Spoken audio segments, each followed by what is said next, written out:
상태로 송환된 미국 대학생이 귀국 엿새 만에 숨졌습니다. 트럼프 대통령은 북한을 잔혹한 정권이라고 규탄했고 미국에서 대북 비난 여론이 들끓고 있습니다. 미국의 전략 무기 가운데 하나인 기원비 폭격기 2대가 한반도로 출격해 훈련을 벌였습니다. 한미 군 당국이 이례적으로 훈련 계획을 사전에 공개해 그 배경에 관심이 쏠리고 있습니다. 송영무 국방장관 후보자와 관련된 방산업체 유착 의혹이 제기됐습니다. 전역 후 대형 로펌에서 4억 원대의 고문료를 받은 것도 논란이 되고 있습니다. 송 후보자는 강하게 부인했습니다. 정유라 씨의 두 번째 구속영장 실질 심사가 열렸습니다. 도주 우려가 없습니다. 제 아들이 지금 들어와 있고. 검찰은 정 씨가 비덱 스포츠로부터 월급을 받는 등 뇌물성 지원에 관여했다고 강조했습니다. 사립초등학교 폭행 사건과 관련해 재벌 회장 손자의 학부모가 자신의 아이는 현장에 없었다고 주장하고 있습니다. 폭행에 가담하지 않았다는 주장인데 사실은 코너에서 따져봅니다. 유명 예술대학 은대 교수가 고교생들을 상대로 불법 교습을 해온 사실이 확인됐습니다. 이 교수는 서울 소재 대학 3곳에서 입시 실기 평가위원으로도 참여했고 교습생 상당수는 대학에 합격한 것으로 드러났습니다. 한 여성이 폭행당하는 걸 보고 경찰에 신고한 사람이 2년 만에 출소한 범인에게 심각한 폭행을 당했습니다. 얼굴뼈 5곳이 골절된 상태로 병원으로 옮겨졌지만 끝내 숨졌습니다. 보복 범죄로 보이는데 경찰은 보복죄는 적용하지 않았습니다. 군산의 한 주유소에서 50대 남성 고객이 자신에게 반말을 했다며 지적장애인인 주유소 직원을 마구 때리는 일이 벌어졌습니다. CCTV에 폭행 장면이 고스란히 녹화됐고 가해자는 경찰에 입건됐습니다. 지난주 리비아 해안에서 난민을 태운 고무보트가 침몰해 120명 넘게 숨졌습니다. 미륵국 브로커가 보트에 엔진을 떼어내 달아나는 바람에 배가 침몰했습니다.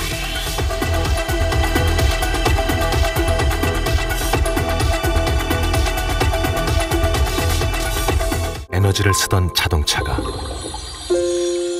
수소로 에너지를 만드는 시대로 현대자동차. 여러분 안녕하십니까? 가뜩이나 얼어붙은 미국과 북한 사이에 또 다른 악재가 터졌습니다. 북한에 장기간 억류됐다 의식불명 상태로 돌아온 대학생 오토 원비어 씨가 미국 도착 엿새 만에 끝내 숨졌습니다. 트럼프 대통령은 북한 정권이 잔혹한 정권이라고 규탄했고 미국 안에서도 북한을 향한 비난 여론이 들끓고 있습니다. 오늘 첫 소식 워싱턴 정하석 특파원입니다. 지난 13일 의식불명 상태로 돌아온 뒤 엿새 만에 숨진 미국인 대학생 오토 원비어 씨. 가족들은 원비어가 집으로의 여행을 완전히 끝냈다고 발표하는 게 우리의 슬픈 의무라며 그의 사망 소식을 전했습니다. 트럼프 대통령은 즉각 북한을 잔혹한 정권이라고 비난했습니다. He just passed away a little while ago. It's a brutal regime, and we'll be able to handle it. 원비어 사망의 책임이 북한에 있음을 분명히 하면서 모종의 후속 조치까지 시사한 겁니다. 트럼프 비판에 앞장섰던 대북 신중론자 리언 파네타 전 국방장관도 이 사안만큼은 트럼프 정부의 강경 대응을 주문했습니다. We need to find out why that happened and then take appropriate action against that government. 사망 원인이 아직 분명치 않지만 미국 내 여론은 22살 미국 청년이 북한의 고문과 학대로 숨졌다는 걸 기정사실화하고 있습니다. 자국민의 안전이란 가장 예민한 감정선을 건드린 이번 사건에 여야 모두 격앙된 목소리를 내고 있습니다. They simply cannot be allowed to seize Americans, brutalize them, and send them home in a coma to die. That is not acceptable. 악화된 미국 내 대북 여론으로 북미 관계의 경색 국면은 당분간 돌파구를 찾기 힘들 것으로 보입니다. 다음 주 예정된 한미 정상회담 분위기에도 영향을 미칠 수 있다는 분석이 나옵니다. 워싱턴에서 SBS 정하석입니다. 한미 정상회담을 앞두고 있는 우리 정부도 신속하게 움직였습니다. 유족에게 조전을 보낸 문재인 대통령은 북한이 인권을 존중하지 않는 게 대단히 개탄스럽다고 비판했습니다. 이어서 정유미 기자입니다. 원비어 씨 사망 소식을 접한 문재인 대통령은 안타까움을 표하면서 유족에게 조전을 보내 위로했습니다. 문 대통령은 어제 미국 언론과의 인터뷰에서도 원비어 씨 문제를 거론했습니다. 북한이 건강 상태가 나빠진 원비어 씨를 즉시 치료받게 해야 하는데 이런 인도적 의무를 다했는지 의문을 제기했습니다. 그러면서 북한의 인권 상황을 비판했습니다. 북한이 인류의 보편적 주범과 가치인 인권을 존중하지 않는 것은 대단히 개탄스럽다라고 말했습니다. 또 북한을 향해 억류 중인 우리 국민과 미국 시민을 돌려보낼 것을 촉구했습니다. 우리 국민과 미국 시민들을 억류하고 있는데 속히 이들을 가족들에게 돌려보내야 할 것이며 정부는 이를 위한 모든 노력을 다할 것입니다. 대통령 명의로 조전을 보내고 청와대가 공식 입장을 낸 것은 이례적입니다. 한미 정상회담을 아흘에 앞두고 미국 내 들끓는 여론을 감안한 대응으로 보입니다. 또한 인권을 국정기조로 내세운 새 정부가 북한의 인권 문제에 대해서도 원칙대로 대응하겠다는 뜻을 담은 걸로 풀이됩니다. 청와대는 다만 이번 원비어 씨 사망이 한미 정상회담 의제가 아니며 정부의 대북 정책 기조와도 별개 문제라고 선을 그었습니다. SBS 정유미입니다. 이런 가운데 미군의 핵심 전략 무기인 B-1B 폭격기 편대가 오늘 한반도로 날아와 연합훈련을 실시했습니다. 이 폭격기는 날렵한 모양이 백조를 닮아서 죽음의 백조라고도 불립니다. 한미 군 당국은 예정된 훈련이라면서도 이례적으로 훈련 계획을 사전에 공개했습니다. 그 배경이 뭔지 김웅수 기자가 분석했습니다. 괌 기지의 B-1B 랜서 전략 폭격기 2대가 오늘 오전 한반도로 날아왔습니다. B-1B 편대는 우리 공군의 F-15K 전투기와 약 3시간 합동 비행과 모의 폭격 훈련을 한 뒤 돌아갔습니다. 미군 전략 폭격기의 한반도 출격은 북한의 핵실험과 미사일 발사 등 잦은 도발로 거의 매달 정례화됐습니다. 하지만 비행 계획을 사전에 공개한 건 이례적입니다. 우리 공군은 오늘 한반도 상공에서 미 B-1B 2대와 연합훈련을 계획하고 있습니다. 군 소식통은 한미 동맹의 공고함을 강조하고 불필요한 해석을 불식시키기 위해 정부와 미군 측이 사전 협의를 통해 훈련 계획을 적극 공개하기로 한 것으로 안다고 전했습니다. 미군 측의 강한 의지도 반영된 것으로 알려졌습니다. 북한이 도발을 중단하면 한반도 전략자산 전개와 한미 군사훈련을 축소할 수 있다는 문정인 특보 발언에 대한 불만을 우회적으로 드러낸 것 아니냐는 해석이 나옵니다. 문 특보는 청와대 경고를 받은 뒤에도 발언에 대한 소신은 굽히지 않았습니다. Korea extremely sensitive to the term scaling down of allocate U.S. joint military exercise and training. Negotiation all about the give and take. It's a two-party negotiations. 다만 특보가 아닌 교수로서 개인 생각일 뿐이라며 새 정부 정책과 연결짓는 데는 선을 그었습니다. SBS 김웅수입니다. 상황이 이렇다 보니 문정인 특보의 최근 발언과 사드 파문 그리고 원비어 씨의 사망이 아흘의 뒤에 열릴 한미 정상회담의 3가지 악재가 되는 것 아니냐는 우려도 나오고 있습니다. 이런 지적에 대해서 정부는 정권이 바뀌면 당연히 정책도 바뀌는 거라며 정상회담 준비는 차질 없이 진행되고 있다는 입장을 내놨습니다. 이한석 기자가 자세히 설명하겠습니다. 지난달 말 사드 보고 누락 파문으로 한미 간 첫 번째 이상기류가 감지되기 시작했습니다. 사드 배치 연기 문제로 트럼프 대통령이 크게 화를 냈고 욕설까지 했다는 사실도 알려졌죠. 이어서 문정인 대통령 특보가 워싱턴에서 한미 연합훈련 축소 가능성을 시사하는 발언을 했습니다. 청와대가 한미 관계에 도움이 되지 않는다면서 문 특보에게 엄중 경고하면서 파문 축소에 나섰습니다. 여기에 오늘 원비어 씨가 사망했습니다. 미국 정부의 대북 인식이 최악으로 치닫고 있는 상황입니다. 이런 3대 암초로 정상회담에서 한미 갈등이 표면화되는 것 아니냐는 우려가 나오고 있습니다. 하지만 청와대는 이런 우려가 과장된 측면이 있다고 보고 있습니다. 한미 외교 안보 라인이 상당히 공고하기 때문에 사드 논란은 오해 없이 잘 풀었고 원비어 사망 역시 문 대통령이 북한 인권 문제에 대해서 단호한 태도를 밝힌 만큼 미국과 불협화음이 생길 여지가 없다는 겁니다. 다만 새 정부가 들어선 만큼 북핵을 포함한 대북 접근법의 큰 틀이 이전 정권과 다를 수 있다는 점은 미국도 인정해야 한다는 게 청와대의 생각입니다. 미국과 결이 다르다고 해서 그 자체가 한미 관계에 문제가 있는 것처럼 보는 시각이 오히려 한국의 주도적인 해결자 역할을 가로막고 있다는 겁니다. 최근 문 대통령은 공식 일정이 없는 날은 한미 정상회담 준비에 매진하면서 트럼프 대통령의 돌발적인 언행까지 대비하고 있다고 청와대 관계자는 얘기했습니다. SBS 이한석입니다. 네, 또 우리나라와 중국과의 관계도 말 그대로 산 넘어 산입니다. 한국과 중국 이 두 나라 사이의 고위급 대화가 1년 4개월 만에 다시 열렸는데 중국은 사드 문제 해결을 위해서 한국이 정치적 결단을 보여달라고 주장했습니다. 이 소식은 베이징에서 편상욱 특파원이 전하겠습니다. 베이징을 찾은 임성남 외교부 1차관을 먼저 환영한 것은 외교 장관보다 한 급 위인 양제츠 국무위원이었습니다.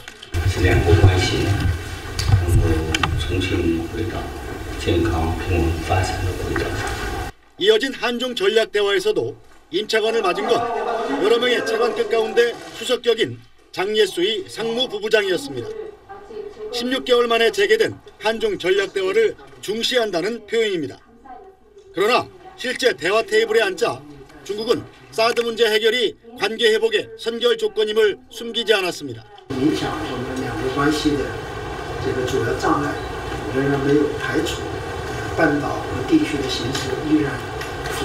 임 차관은 문재인 대통령의 한중 관계 개선 의지를 전달했습니다. 실질적인 한중 간의 전략적 협력 동반자 관계를 구축해 나가겠다는 입장을 분명히 강조하신 바가 있습니다.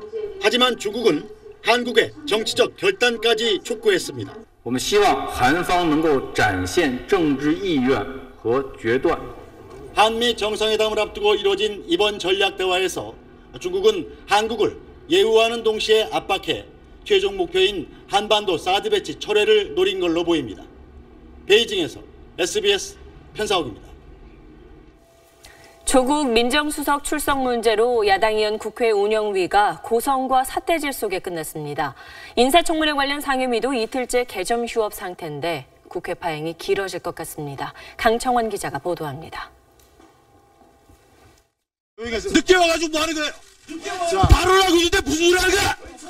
아니, 먼저 하지 마세요. 인사검증 실패를 따지겠다며 야당이 소집한 국회 운영위원회, 여야 의원들의 감정이 폭발했습니다. 고성과 삿대질이 이어졌습니다. 이러한 일들에 대해서 아직까지 이런 방법조차 없는 겁니다. 야당은 조국 민정수석 등의 출석을 요구하며 검증 실패를 성토했고 민주당은 국정 발목 잡기용 일방적인 회의를 중단하라고 쏘아붙였습니다. 여당 의원들이 퇴장하면서 운영위는 결국 1시간여 만에 끝났습니다. 조국 민정수석 등도 국회에 나오라는 야당 요구를 일축했습니다. 여야 대치 속에 인사청문회 관련 4개 상임위는 이틀 연속 파행했습니다. 추경안 처리와 김희수 헌법재판소장 인준 표결 같은 주요 현안은 처리 일정조차 잡지 못했습니다. 국민의당과 바른정당은 국회 정상화 조건으로 대통령 입장 표명과 국회 운영위 개최, 자료 제출 등 인사청문회 협조 약속을 요구했습니다.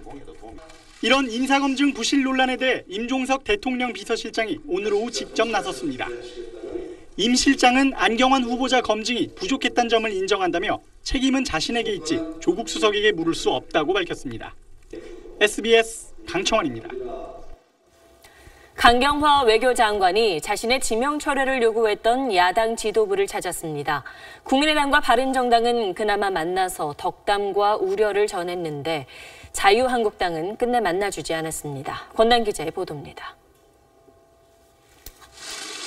국회에 도착한 강경화 외교장관은 자신을 결사적으로 반대했던 야당 가운데 바른정당과 국민의당을 차례로 찾았습니다. 강 장관은 허리 숙여 인사했고 야당 지도부는 축하와 함께 뼈있는 당부의 말도 건넸습니다. 국민의당 때문에 마음고생이 심하겠죠. 야당의 우려가 재미없다는 것을 보여주십시오. 그러면 그때는 저희들이 사과하겠습니다. 청와대 안보실이라든지 이런 데서 혹시 주도를 하고 장관님 목소리가 좀 제대로 반영이 안 되는 거 아닌가 하는 그런 우려도 있다는 걸 좀 아시고 그립을 잡으시고 우리 외교 제대로 될 수 있도록. 강 장관은 자신의 부족함 때문에 무리를 빚었다고 사과하면서 거듭 몸을 낮췄습니다. 국내적으로는 제가 그 민감한 부분에서 놓치는 부분도 있을 수 있으니까요. 많이 지켜주시기 바랍니다. 하지만 여권과 사사건건 첨예하게 대립하고 있는 자유한국당은 만남 자체를 거절했습니다. 오늘은 아닌 것 같습니다. 네, 또 와야 할 것 같습니다. 더불어민주당은 강경화 효과가 외교에 분명하게 드러날 것이라며 기대감을 전했습니다. 국회를 찾아 기대와 냉대를 동시에 받은 강 장관은 한미정상회담과 G20을 성공적으로 뒷받침한 뒤 다시 국회를 찾아오겠다고 약속했습니다. SBS 권란입니다. 송영무 국방부 장관 후보자가 한 방산업체 수주에 도움을 주고 퇴임 뒤에도 이 업체의 일을 맡아 거액의 고문료를 받았다는 의혹이 나왔습니다. 송 후보자는 강하게 부인했습니다. 보도에 정성진 기자입니다. 국내 최대 수송함인 독도함은 지난 2002년 발주됐습니다. 당시 선박 건조 책임자인 조함 단장이었던 송 후보자가 이례적으로 한진중공업을 방문했는데 그 뒤 한진중공업이 수주를 땄습니다. 전역 후엔 한 대형 로펌의 상임 고문으로 일했는데 그 기간 내 이 로펌은 한진중공업 사건 10여 건을 맡았습니다. 송 후보자는 2년 9개월 동안 고문료로 4억 1천만 원을 받았습니다. 야당은 방산업체와의 유착 의혹을 제기했습니다. 방산업체와 유착 의혹이 짙은 사람을 방산 비리를 척결해야 할 국방장관으로 지명하는 것은 매우 부적절하다고 생각합니다. 송 후보자는 강하게 부인했습니다. 조함 단장으로 취임하며 한진중공업뿐 아니라 다른 조선업체들도 방문했다고 반박했습니다. 또 로펌에 근무할 때도 한진중공업 사건에 관여하지 않았고 군사 전문 용어를 설명해주는 역할 정도였다고 말했습니다. 그 기간 동안을 확인해 보니까 조함이나 조선 쪽은 한 번도 의뢰한 게 없고 부동산 관련만 조금만 의뢰했다 하더라고요. 해군 참모총장 시절 해군 간부가 연루된 납품 비리 의혹을 내부 고발했던 김모 전 소령에게 최근 전화를 건 사실도 논란이 됐습니다. 송 후보자는 납품 비리 책임론이 제기되자 전화를 걸어 사실관계를 확인하려 했을 뿐 회유 목적은 아니었다고 밝혔습니다. SBS 정성진입니다. 최순실 씨의 딸 정유라 씨의 두 번째 구속영장 실질심사가 오늘 법원에서 열렸습니다. 검찰은 정 씨가 비덱스포츠로부터 월급을 받는 등 삼성의 뇌물성 지원을 받는데 깊숙이 관여했다고 강조했습니다. 민경우 기자의 보도입니다. 검찰은 두 번째 구속영장 심사에선 정유라 씨가 삼성의 특혜 지원을 잘 알고 있었고 그 과정에 깊숙이 개입했음을 증명하기 위해 온 힘을 쏟았습니다. 그 증거로 정 씨가 사실상 어머니 최순실 씨 소유로 알려진 독일 비덱스포츠에서 약 1년 동안 5천 유로, 우리 돈 600만 원쯤을 월급으로 받아온 점을 강조했습니다. 삼성의 승마훈련 지원금을 독일 현지에서 받았던 회사로부터 지속적으로 급여를 받았던 만큼 단순 수혜자가 아니란 겁니다. 또 정 씨가 당시 박근혜 전 대통령과 통화한 정황도 있다며 적극적인 공범이라고 주장했습니다. 검찰은 아울러 정 씨가 덴마크에서 구금돼 있을 때 제3국인 몰타 시민권을 얻으려 했던 점도 부각했습니다. 덴마크에서 말을 관리해준 이모 씨를 통해 몰타 시민권 취득에 얼마가 필요한지 등의 정보를 최 씨의 측근인 안모 씨에게 요청했다면서 정 씨의 도주 우려를 제기했습니다. 정 씨는 강하게 부인했습니다. 전 도주 우려가 없습니다. 제 아들이 지금 들어와 있고 전혀 도주할 생각도 없습니다. 또 정 씨 측은 심사에서 삼성과 비덱스포츠 사이의 계약서에 이미 정 씨에게 급여를 지급하도록 돼 있을 뿐 정 씨는 관련 내용을 몰랐다고 주장했습니다. 정 씨에 대한 구속 여부는 이르면 오늘 밤늦게 결정될 전망입니다. SBS 민경우입니다. 폭행 사건을 목격하고 경찰에 신고했던 사람이 감옥살이를 끝내고 찾아온 범인에게 맞아 끝내 숨졌습니다. 보복 범죄로 보이는데 경찰은 범인에게 보복죄를 적용하지 않았습니다. 전영우 기자의 단독 보도입니다. 인천의 한 공원입니다. 지난 5월 31일 이른 아침 근처에 사는 51살 김모 씨가 이곳에서 의식을 잃고 쓰러진 채 발견됐습니다. 얼굴뼈만 5곳이나 골절된 상태로 병원으로 옮겨졌지만 지난 7일 끝내 숨졌습니다. 이곳이 범행 현장입니다. 피해자는 얼굴에 큰 상처를 입고 이곳에 쓰러진 채 발견됐습니다. 편의점 같은 데서 일하셨는지 빵하고 막 이런 도시락 같은 것도 우리 애들이 있으니까 막 갖다 주시고 그러면서 되게 좋으신 분이었어요. 되게 착하시고. 수사에 나선 경찰은 근처 CCTV를 확인해 55살 박모 씨를 유력한 용의자로 지목했습니다. 박 씨는 2년 전 김 씨의 가게 앞에서 한 여성을 폭행하다 김 씨의 신고로 체포돼 징역형을 선고받고 지난해 출소했습니다. 유가족들은 박 씨가 출소 후 여러 차례 김 씨를 찾아와 위협하며 괴롭혔다고 말했습니다. 좋은 일하고 사망했다는 게 마음이 너무너무 지금 아프고 잠을 이루지 못할 그런 지경에 지금 있습니다. 경찰은 지난 5일 박 씨를 체포했습니다. 경찰 조사에서 박 씨는 김 씨를 때린 것은 인정했지만 보복하기 위한 것은 아니라고 주장했습니다. 보복죄는 특정범죄 가중처벌법이 적용돼 더 엄하게 처벌할 수 있습니다. 하지만 경찰은 보복이었는지 명확하지 않다며 살인 혐의로만 박 씨를 구속해 검찰에 송치했습니다. SBS 전용우입니다. 이렇게 신고자 보호가 이루어지지 않으면 누가 마음 놓고 경찰에 전화할 수 있을까요? 실제로 신고자들이 겪는 보복 피해가 급증하고 있습니다. 무거운 처벌을 받게 하는 보복죄나 신고자의 신변을 보호하는 법이 마련돼 있기는 하지만 잘 적용되지 않고 있습니다. 이어서 손영환 기자입니다.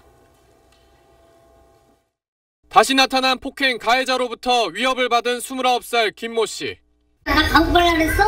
여기 숨기는 거 한다고 빨리 신고해. 녹음까지 신고했지만 경찰은 단순 폭행 사건으로 처리했습니다. 왜 만난 쪽으로 돼 있어요? 그런 목적을 갖고 왔는지 아닌지는 객관적인 것만 볼 수밖에 없잖아요. 보복범죄는 가벼운 폭행도 1년 이상의 징역으로 처벌해야 합니다.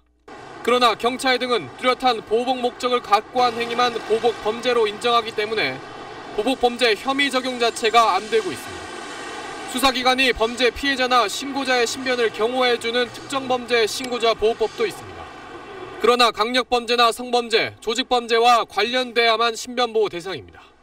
결국 보복범죄 피해자의 77%가 보호법 대상이 안 돼 보호 조치를 받지 못한 것으로 나타났습니다. 보복범죄를 적용할 수 있는 그런 요건들을 좀 더 명확하게 하고 구체화해서 보복범죄를 적용하기 수월하게 만드는 그런 노력이 필요합니다. 또 당사자가 직접 경찰에 신변 보호를 신청할 수 있지만 경찰 인력과 관련 예산 부족으로 보호 조치는 최소한에 그치고 있습니다. SBS 손형환입니다. 네, 지금부터는 SBS가 단독 보도했던 사립초등학교 폭력 사건 소식 자세히 전해드립니다. 서울시 교육청이 어제부터 해당 학교에서 현장 조사를 하고 있는데 내일부터 감사로 전환할 걸로 보입니다. 학교폭력위원회에서 결론을 내리는 과정에 문제가 있었다고 판단한 겁니다. 취재진이 당시 회의록을 입수해 어떤 말이 오갔는지 살펴봤습니다. 먼저 이병희 기자입니다. 학교 폭력 여부를 판단하고 처분을 결정하는 이 학교 학교폭력대책위원회는 지난 12일 열렸습니다. 위원은 학부모 4명과 교사 3명, 모두 7명이었습니다. 피해자와 가해자의 주장이 엇갈리는 상황에서 회의 초반에는 학교 폭력 혹은 가해 행동에 해당한다는 주장이 이어졌습니다. 장난이라고 하기엔 무리가 있고 가해 행동이 맞다. 폭력과 가해 행동 중 하나를 골라야 한다면 폭력에 해당될 수 있다. 피해 아동이 힘들어하니 폭력이라는 데 마음이 간다. 이런 의견이 개진됐습니다. 그 뒤 의결권 없는 자문위원 자격으로 참석했던 변호사가 발언했습니다. 변호사는 피해자의 주장뿐 아니라 행위에 대한 의도성 유무를 판단해야 한다고 강조했습니다. 이 사건이 학교 폭력에 해당하는지 판단하는 데 있어 고의성이 중요한 기준이 된다는 의견을 제시한 겁니다. 이 학교 교장은 학폭위가 열리기 이틀 전 피해 아동 학부모를 만난 자리에서 변호사를 선임해 대응하겠다고 밝혔습니다. 이제는 교육자 마인드로 대응을 하면 안 되겠구나. 우리도 변호사를 써가지고 대응할 거고 그거에 맞춰서 학교도 빈틈없이 대응하려고 노력하고 있어요. 회의 분위기가 바뀌었습니다. 폭력에 해당된다던 위원은 학교 폭력으로 판단하기까지는 무리가 있다고 입장을 바꾸었고 다른 두 위원 역시 가해 학생이 오해를 하고 있다. 학생 사이의 트러블을 학교가 잘 지도해야 한다는 취지로 최종 입장을 정리했습니다. 결국 위원 7명 전원 의견으로 고의성과 의도성이 없어 학교 폭력이라고 보기 어렵다고 최종 결론을 냈습니다. 서울시 교육청은 학폭위 논의 절차에서 문제를 확인한 걸로 알려졌습니다. 절차적으로 여러 가지 좀 부족한 점이 있다고 아마 판단은 하는 것 같습니다. 시 교육청은 특별 장학 형식의 현장 조사를 내일 감사로 전환할 방침입니다. SBS 이병희입니다.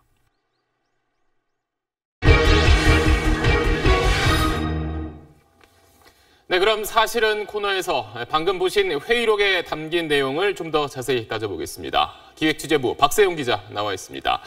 자, 먼저 이 피해 학생 쪽에서는 이제 가해 학생 가운데 이 재벌 회장의 손자가 포함되어 있다라고 이렇게 처음에 주장을 했었는데, 근데 또 지금 이 재벌 회장 손자가 아예 사건 현장에 있지 않았다 이런 주장이 또 나오고 있다고요? 네, 재벌 회장의 손자를 A군이라고 쉽게 표현을 하겠습니다. A군의 엄마라는 분이 저희한테 전화가 와서 통화를 했는데 팩트는 자기 아들은 그 자리에 없었다. 그건 그냥 기정사실이다. 또 모든 목격자의 진술이 아들은 거기에 있지 않았고 야외에 있었다. 이런 말을 했습니다. 주목할 점은 최근에 이 담임 교사도 이 A군은 방 밖에 있었다고 저희한테 설명했다는 점입니다. 야외에 있었다라는 거는 그 사건 현장에서 아예 없었다라는 뜻인데 그렇죠. 그 말이 사실인가요? 사실 그게 좀 의심스럽습니다. 지난 12일 날 학교폭력대책위원회 2차 회의가 있었거든요. A군이나 부모는 참석하지 않았고요. 서면으로 이제 의견을 제출을 했는데 왼쪽은 저희가 사건 현장을 평면도 그린 거고요. 오른쪽에 회의록을 보시면 사건 당시에 A군은 화장실에 가서 소변을 보고 있었다. 이렇게 밝힌 걸로 기록이 되어 있습니다. 근데 저 화장실이 어디냐면 보시면 방 안에 있거든요. 그러니까 방 안에 어쨌든 있었다는 얘기입니다. 그런데 1일 날 1차 회의 때 회의록을 보면 말이 또 다릅니다. 그 당시의 기록을 보면 아이가 밖에서 놀다가 방 안에 들어가 보니까 친구들이 이불 위에서 뛰고 있었고 또 야구 배트로 이불 위를 때리고 있었다는 취지로 진술한 걸로 돼 있습니다. 그러니까 폭행에 가담하지는 않았지만 역시 방 안에 있었다는 내용이거든요. 그러니까 1일 날은 방 안에, 그리고 12일은 화장실, 19일은 야외.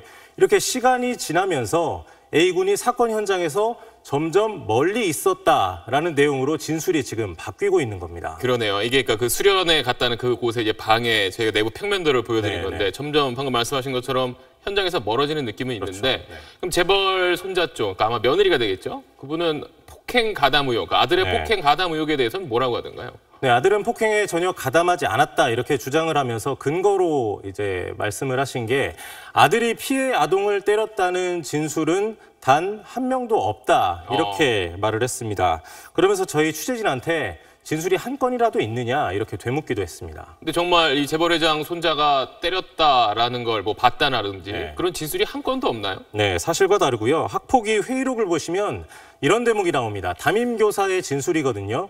그러니까 A군이 동참했다는 얘기를 한 아이가 했다는 겁니다. 근데 그 아이가 누구냐면 이 야구 배트로 이불을 때렸다고 자인했던 그 아이입니다. 아, 가해 학생 가운데 포함됐다라는 거죠? 그럼 그 학생의 진술이 제일 중요할 텐데 맞습니다. 그 학생이 좀 뭐 진술한 내용이 있나요?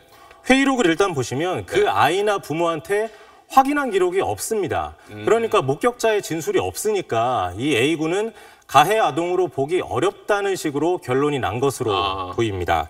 반면에 이 A군한테 물어봤다는 기록은 남아있거든요.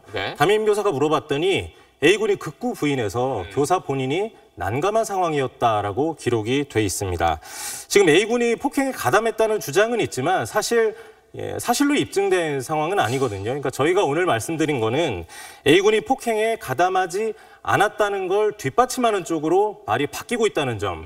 또 한 가지는 이 폭행에 가담했다는 진술에 대해서 학교가 과연 제대로 조사했는지가 규명이 돼야 된다는 겁니다. 아마 뭐 감사로 많이 바뀐다면 이 부분에 대한 다시 한번 좀 조사가 있어야겠네요. 맞습니다. 네, 잘 들었습니다. 네, 다음 소식입니다. 50대 남성이 주유소에서 직원이 반말을 했다는 이유로 마구 때렸습니다. 이 폭행을 당한 주유소 직원은 지적 장애인 3급이었습니다. 김혜민 기자입니다. 한 남성이 검은색 승용차에서 내리더니 주유소 직원의 뺨을 마구 때리기 시작합니다. 당황한 직원이 손으로 막으려 하지만 역부족입니다. 분이 풀리지 않는지 주먹으로 배를 가격하기까지 합니다. 지난 16일 아침 8시 10분쯤 군산의 한 주유소에서 벌어진 일입니다. 54살 문모 씨는 세차를 언제 할 수 있냐는 물음에 직원 40살 김모 씨가 반말을 했다는 이유로 이렇게 폭행을 가했습니다. 하지만 김 씨는 반말을 하지 않았다며 정신적 충격이 크다고 호소했습니다. 황당했죠. 아니 아침부터 첫 손님이 왔는데 내가 뭐 9시부터 세차한다 그랬겠어요? 그건 아니잖아요. 이거 무슨 반말을 해 자기한테. 사정없이 날 휘갈기고 또 그냥 가버리고. 김 씨는 3급 지적장애인이었지만 7년 넘게 이 주유소에서 일하던 직원이었습니다. 주유소 측은 김 씨가 성실했으며 의사소통에도 문제가 없다고 밝혔습니다. 또 CCTV 영상을 증거로 문 씨를 경찰에 신고했습니다. 수산업을 해서 배를 타고 지금 나가 있는 상태예요. 조업을 나가면 뭐 12일에서 13일 정도 걸리나 봐요. 경찰은 문 씨가 조업을 마치고 돌아오는 대로 상해 혐의로 소환 조사할 예정입니다. SBS 김혜민입니다.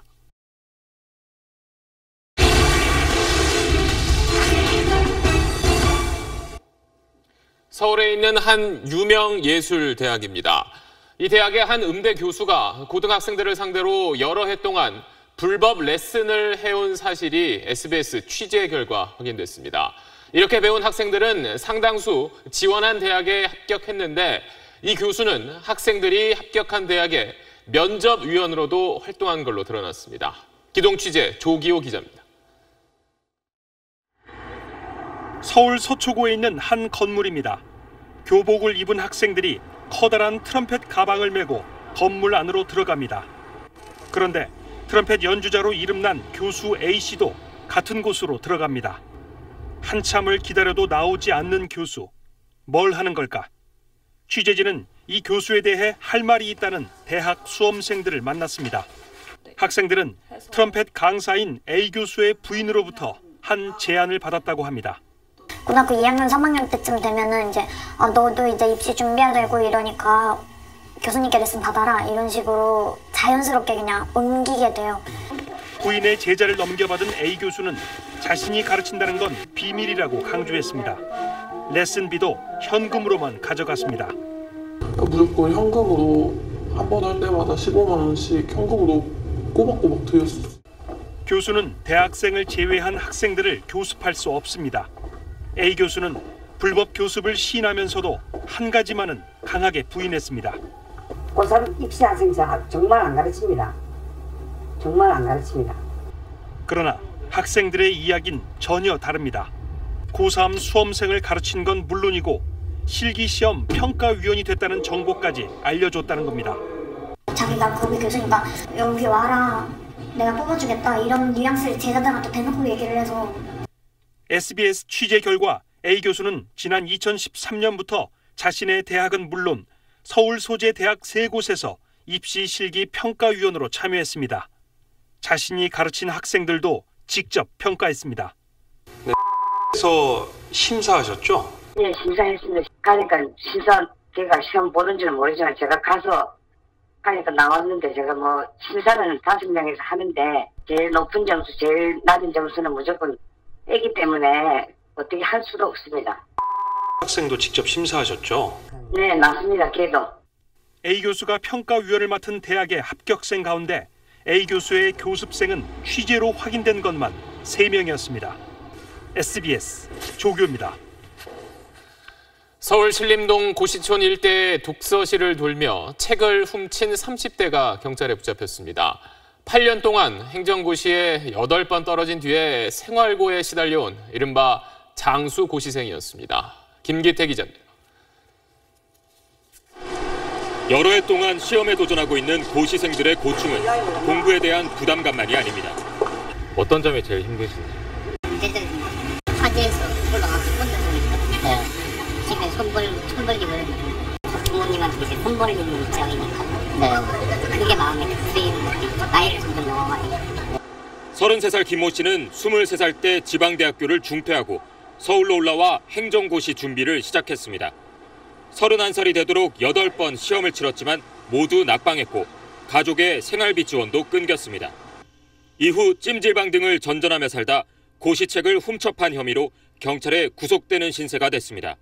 부모하고 사이도 좀 원만치 않았고 부모의 지원이 거기서부터 끊겨가지고 생활고를 겪으면서 지인들한테 조금씩 돈을 빌려 쓰다가 김 씨는 신림동 일대 독서실에서 지난 1월부터 17차례 고시책 54권과 휴대전화를 훔친 혐의를 받고 있습니다. 수험생들이 고시책이 무거워 책상에 놓고 다니는 걸 알았던 겁니다. 책을 주로 책상에 올려놓고 많이 다니시나요?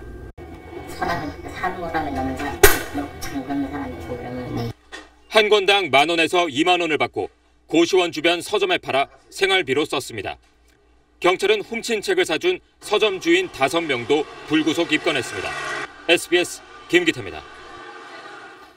네, 요즘 날이 부쩍 더워지면서 수박 같은 제철 과일 찾는 분들이 늘고 있는데 최근 과일 가격이 껑충 뛰었습니다. 또 더위에 가뭄까지 겹치면서 과일값은 앞으로가 더 걱정입니다.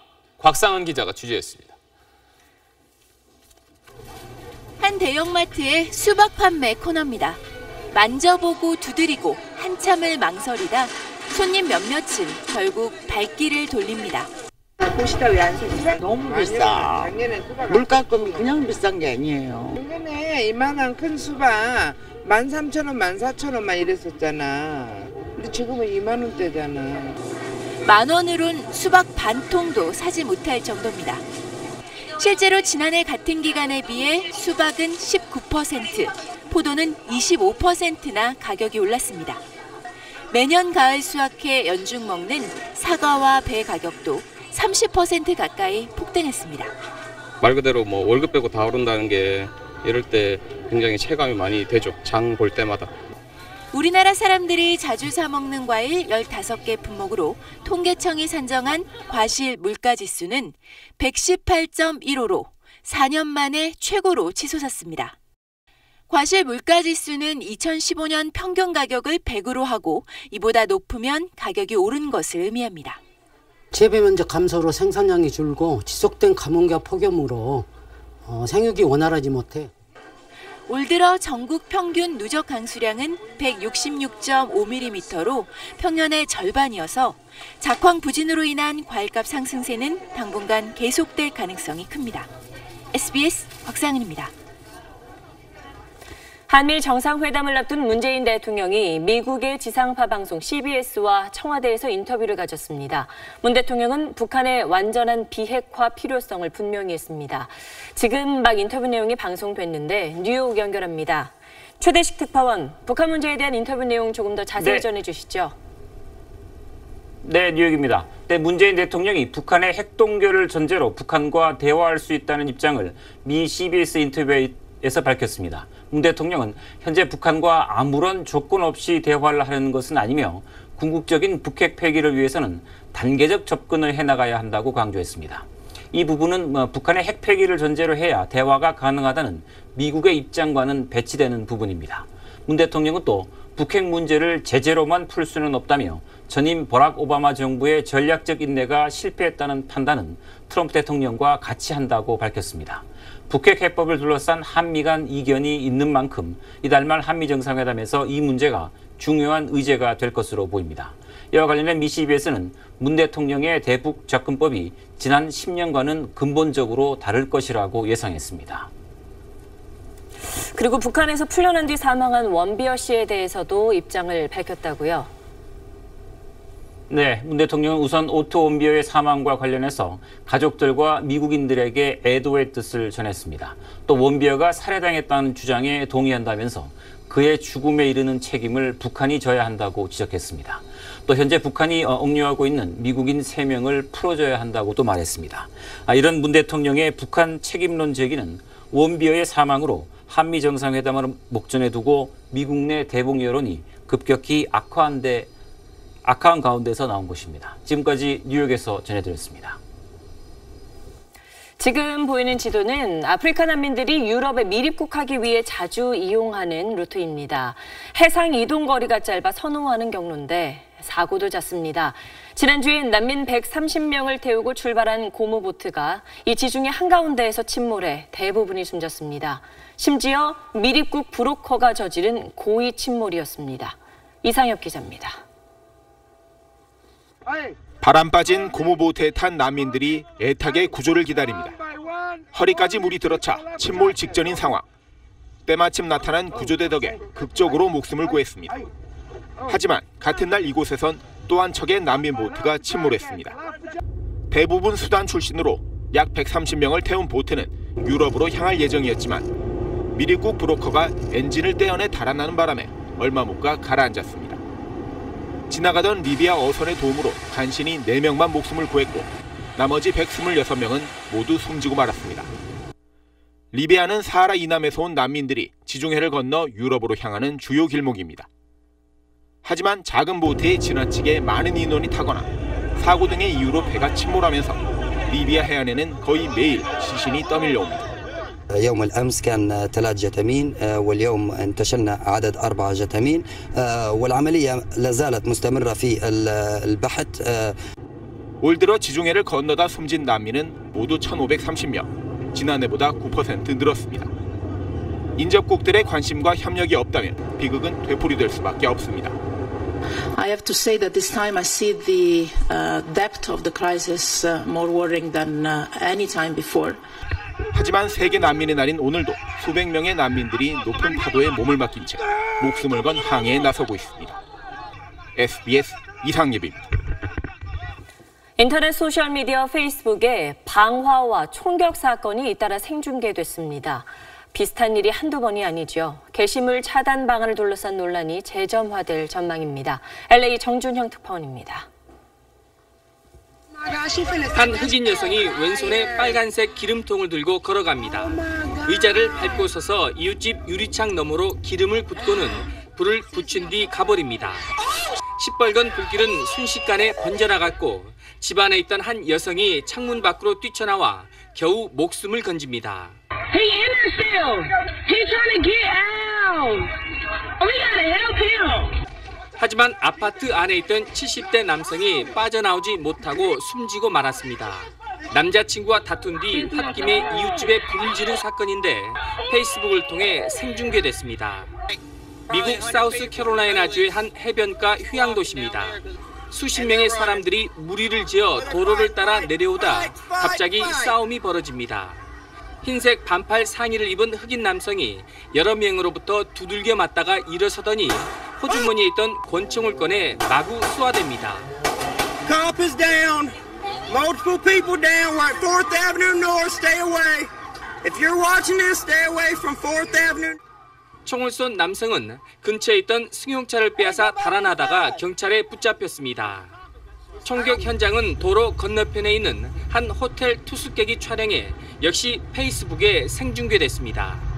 앞서 페이스북 측은 지난달 초에 잔혹한 게시물들을 차단하기 위한 특별 대책까지 발표했지만 실효성이 없다는 비판을 피할 수 없게 됐습니다. 로스앤젤레스에서 SBS 정준영입니다. 검찰이 부하 직원을 성희롱한 부장검사와 브로커에게 접대를 받은 부장검사에게 이례적으로 면직이란 중징계를 내렸습니다. 또 이런 내용을 스스로 공개하기까지 했는데 과거와는 다른 모습입니다. 윤나라 기자가 그 배경도 함께 보도합니다. 강모 부장검사는 내부 성희롱 사건으로 면직이 청구된 첫 사례가 됐습니다. 강 부장검사는 2014년부터 올해까지 부하 여직원들을 상대로 휴일과 야간에 선물을 사줄 테니 만나자는 등의 문자 메시지를 보내거나 승용차에서 손을 잡는 등 성희롱을 한 것으로 파악됐습니다. 대검 감찰본부는 강 부장검사의 행위가 지속적이고 반복적으로 이뤄져 중징계를 했다고 설명했습니다. 앞서 검찰은 술자리에서 여기자를 성희롱한 차장검사에게 경고 처분만 내리고 후배를 성희롱한 검사에겐 아무런 징계도 내리지 않는 등 내부 성범죄에 관대하다는 비판을 받아왔습니다. 한 검찰 관계자는 이번 중징계가 외부에서 검찰을 보는 시선이 안 좋은 데 대한 반성적 고려가 있었다고 인정했습니다. 검찰은 또 법조 브로커에게 300만 원 상당의 골프와 술 접대 등을 받은 정모 부장검사에 대해서도 면직을 청구했습니다. 면직이 확정되면 2년 동안 변호사 개업을 못하게 됩니다. 검찰은 이런 징계 사유와 내용을 비교적 자세히 언론에 공개했습니다. 또 은폐 의혹을 받을 경우 개혁 대상으로 지목된 여론을 더 악화시킬 것을 우려한 조치로 해석됩니다. SBS 윤나라입니다. 어제 문재인 대통령이 원전 중심 발전 정책 폐기를 선언했지요. 이런 탈원전, 탈핵 정책은 최근 세계적인 흐름과도 일치합니다. 하지만 원전 없이 전력 수급을 감당해내려면 대안 마련이 시급합니다. 정호성 기자의 보도입니다. 하수 처리장 위에 태양광 패널이 빼곡히 들어서 있습니다. 1.5km 길이로 늘어선 12,000여 개의 태양광 모듈은 한 해 3메가와트의 전기를 만들어 인근 1,000여 가구에 공급합니다. 기존에 활용하지 않고 있던 하수 처리장을 재활용해서 전기를 만들어내는 발전소로 탈바꿈신 것에 의미가 있다고 할 수 있겠습니다. 정부는 이런 신재생에너지 발전 비중을 현재 약 5%에서 2030년까지 20%로 늘리고 LNG 발전 비중도 37%로 높일 계획입니다. 이렇게 하면 원전과 석탄 발전소 축소로 부족할 수 있는 전력 설비 용량 약 20%를 메울 수 있을 것으로 보고 있습니다. 하지만 전력 수요가 해마다 4% 이상 늘어나는 상황에서 전력 수급에 대한 우려가 여전합니다. 신재생에너지는 날씨의 영향을 많이 받아 안정적인 전기 공급이 어렵고 LNG는 원료 전량을 수입에 의존하는 점이 부담입니다. 탈원전 추진이 구체적인 전력 확보책과 함께 추진돼야 하는 이유입니다. 지금 신재생에너지가 진전이 되고 있지만 그렇게 생각만큼 그렇게 빠르지는 않습니다. 우리나라의 경우는 가스가 결코 안정적인 공급책이 되지를 못합니다. 에너지 정책은 굉장히 긴 텀을 갖고 결정해야 되는 상황 중에 하나입니다. 정부 방침대로라면 발전 비용이 약 11조 원 증가한다는 분석도 나와 환경을 위해 전기요금 인상을 수용할지 사회적 합의도 필요합니다. SBS 정호선입니다.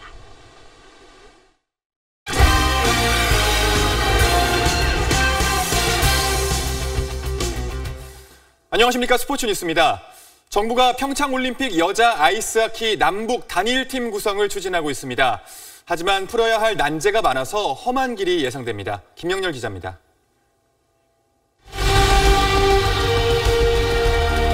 1991년 현정화와 리브니가 힘을 합친 여자 탁구 남북 단일팀은 세계 정상에 오르며 화해의 물결을 일으켰습니다. 한반도의 긴장을 크게 완화했던 남북 단일팀이 평창올림픽에서도 추진됩니다. 북한이 대부분의 종목에서 출전권을 따지 못한 만큼 현실적으로 가능한 단일팀은 여자 아이스하키입니다. 오는 23일 북한의 장홍 IOC 위원이 29일 토마스 바흐 IOC 위원장이 차례로 방한하면 구체적인 논의를 시작할 전망입니다. 평화올림픽으로 이루어질 수 있도록 남북 단일팀을 구성하는 방안, 특히 여자 아이스하키팀 방안도 검토해 보겠습니다. 하지만 넘어야 할 산이 한둘이 아닙니다. 여자 아이스하키 엔트리가 23명인데 북한이 남북한 동수 출전을 요구할 경우 열악한 환경에서도 평창만을 바라보며 달려온 우리 선수 10명가량이 올림픽의 꿈을 접어야 합니다. 지금도 우리 후배들은 열심히 운동하고 있을 텐데 정말로 진행이 된다고 하면 아무래도 좀 수상하지 않을까요? 지난 4월 우리 팀이 3대 0으로 완승했을 만큼 남북의 기량차가 크고 단기간에 호흡을 맞추기 힘들어 전력 약화를 초래할 수밖에 없습니다. 또 이미 예정된 해외 전지훈련과 각종 대회 참가 계획에도 차질이 불가피해 좀 더 신중한 검토가 필요하다는 지적이 제기되고 있습니다. SBS 김영렬입니다. 오늘도 참 더웠습니다. 서울이 32.7도까지 올랐습니다. 그래도 남부지방 곳곳으로는 비구름이 지나면서 폭염의 기세가 조금은 누그러졌는데요. 하지만 내일도 폭염특보 속 뜨거운 날씨가 이어지겠습니다. 서울의 한낮 기온은 32도, 대구 33도, 광주는 34도까지 오르겠습니다. 일부 내륙에 소나기가 오겠지만 폭염 해소에는 큰 도움이 되지 못하겠습니다. 비다운 비는 이번 주말에 내리겠는데요. 이때는 제법 충분한 양의 비가 올 것으로 예상되고 있습니다. 내일은 다시 햇볕이 강하게 내려주겠습니다. 동해안을 제외한 전국의 낮 기온이 큰 폭으로 오르겠습니다. 특히 오늘 기온의 오름폭이 적었던 남부지방, 광주의 낮 기온은 34도로 오늘보다 7도 정도 높겠습니다. 폭염은 금요일까지 견디셔야겠고요.